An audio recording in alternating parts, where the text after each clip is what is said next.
All right, everybody, you asked for a review, so here's a review. 5 minutes max, probably less because you're not here to ask me questions. And if my kid walks in and asks questions, you're just gonna have to go with it. All right, this is where everything starts, and this is where we spend most of our time. So we're gonna start with the middle stuff right here, water. We always start with water because if you can locate the water, then you can locate almost everything else. It's the Mediterranean Sea. Usually when we go through this, I go up, but today we're gonna go down.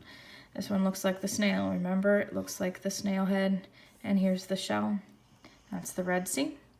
We're gonna keep moving this way. That's east. We've got the Persian Gulf. We're gonna go north. It kind of looks like a sea if you look at it weird. We've got the Caspian Sea. We've got our weird looking unicorn. Remember, that's the unicorn horn. Here's the head, here's the nose. We've got the Black Sea. The one we've talked a little bit about, but we haven't a whole lot talked about, is down here in the corner. We've got the Arabian Sea, which means if the Arabian Sea is here, this peninsula, which it lands surrounded by water on three sides, would be named the Arabian Peninsula. Please remember this. You need this moving forward. Moving on.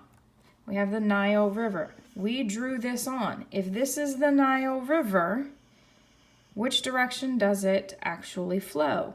It flows up. So this is going to be where the most water is going to flood the upper Nile. The lower Nile and the delta is up here. We've got the Euphrates coming out of the Persian Gulf. We've got the Tigris. Remember, ET phone home. We can do it alphabetically, however you decide to name it. If we keep going, we've got the city of Babylon. We've got 3 different names for this that we've learned so far. Or, nope, we've learned 2 names. I was mistaken. We've got and the civilization of Sumer. Please remember, this is the same city. It's just going to change names because it is captured by another civilization. We've got the city of Jerusalem. This is important to 3 different areas, 3 different religions, not just one. It starts with the Jews or the Hebrews, then it moves to the Christians, and then it's the Muslims. Next, we've got Troy, which Troy technically belongs to this little peninsula of Greece, but Troy is going to be important to the Persians, the Greeks, and the Romans because of how much it's going to play a part in the trading. It is closer to the water in the Mediterranean and the Aegean Sea. It's a port city. Port cities are super important, people.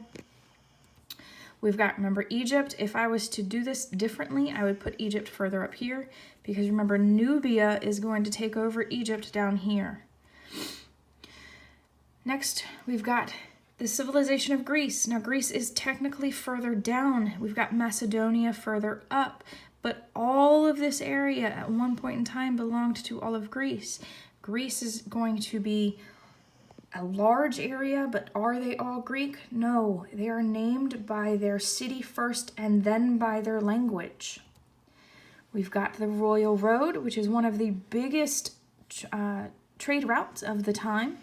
This is a early civilization. If I was renaming this whole map, I would be renaming it Persia.